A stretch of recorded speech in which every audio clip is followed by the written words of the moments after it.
mulai kuari ngabeberes batin terus sakumaha tadi pepegatan perkara hiji pepegatan jeung makhluk, dua pepegatan jeung dunia, tilu pepegatan jeung nafsu, opat pepegatan jeung setan.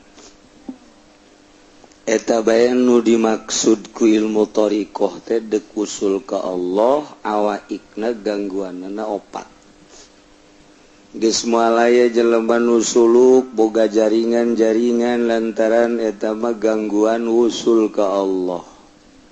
Ulah aya di jero hate salian Allah, ulah aya sasahan di jero hate teh, ulah ta'alluq.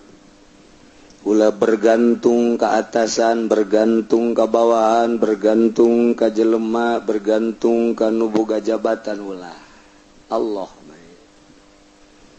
mergaduana pepegatan jeung dunia ulah dijadikeun sandaran dunia.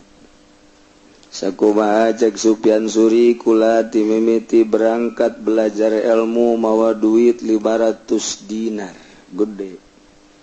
Yang kebutuhan dahar kula nginum kula jeung jaga kebutuhan belajar meuli kitab meuli pena meuli mangsi sasesana dicekel kukul.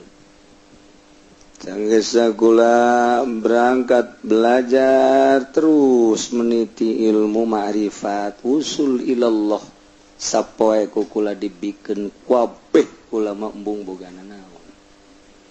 Tuari teu bogana naon sehingga anjeunna nyaritakeun law kanatis sama'u hadidan lamun langit ieu jadi besi wal ardu sakhratan bumi jadi batu langit jadi besi teu nurunkeun hujan bumi jadi batu teu pernah ngajadikeun naon.